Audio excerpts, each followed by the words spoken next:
നമസ്കാരം. തമിഴകത്ത് കഴിഞ്ഞ മണിക്കൂറുകളിൽ ഏറ്റവും അധികം കത്തിനിന്ന ഒരു വിവാദമായിരുന്നു സ്റ്റാലിന്റെ പിൻഗാമിയായി മകനും തമിഴകത്തിന്റെ യുവജന കായികക്ഷേമ വകുപ്പ് മന്ത്രിയുമായ ഉദയനിധി സ്റ്റാലിൻ എത്തുമെന്നുള്ളത്. എന്തായാലും ഈ അഭ്യൂഹങ്ങൾ ചൂടുപിടിച്ചതിന് തൊട്ടു പിന്നാലെ ഇതിൽ ഒരു വിശദീകരണവുമായി രംഗത്തെത്തിയിരിക്കുകയാണ് തമിഴ്നാടിന്റെ മുഖ്യമന്ത്രിയും DMKയുടെ അധ്യക്ഷനുമായ MK സ്റ്റാലിൻ. അദ്ദേഹം പൊങ്കലിനോടനുബന്ധിച്ച് ജനങ്ങൾക്ക് വേണ്ടി എഴുതിയ ഒരു തുറന്ന കത്തിലാണ് ഇപ്പോൾ ഉദയനിധിയെ ഉപമുഖ്യമന്ത്രി ആക്കുന്നില്ല എന്നുള്ള വിവരം പുറത്തുവിട്ടിരിക്കുന്നത്.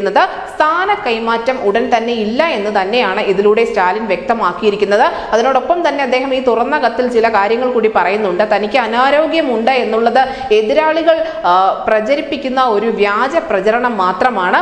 തനിക്ക് അത്തരത്തിലുള്ള യാതൊരു അനാരോഗ്യവുമില്ല, അല്ലെങ്കിൽ ഭരണത്തിൽ നിന്നും ഇപ്പോൾ ഒരു ഇടവേള എടുക്കേണ്ട ആവശ്യവുമില്ല.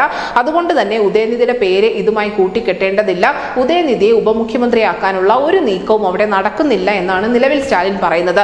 പക്ഷേ ഇതിൽ എത്രത്തോളം സത്യമുണ്ട് എന്ന് കൃത്യമായും പരിശോധിക്കേണ്ടിയിരിക്കുന്നു. കാരണം DMKയ്ക്കുള്ളിൽ തന്നെയുള്ള പല പ്രമുഖ നേതാക്കളും ഉദയനിധി സ്റ്റാലിനെ ഉപമുഖ്യമന്ത്രി പദത്തിൽ ഏറ്റുന്നതിന് എതിരായിരുന്നു. കാരണം കരുണാനിധിക്ക് ശേഷം സ്റ്റാലിന് ശേഷം ഉദയനിധിക്ക് ശേഷം ഇനി മകന്റെ രാഷ്ട്രീയ പ്രവേശം, അങ്ങനെയാണ് പോകുന്നതെങ്കിൽ പിന്നെ തങ്ങളൊക്കെ എന്തിനാണ് ഈ പാർട്ടിയിൽ ഇത്ര കണ്ട് കഷ്ടപ്പെട്ട് അല്ലെങ്കിൽ അത്രയധികം ആത്മാർത്ഥമായി പ്രവർത്തിച്ചുകൊണ്ട് നിൽക്കുന്നത് എന്ന ഒരു ചോദ്യം പല നേതാക്കളും ഉയർത്തിയിരുന്നു.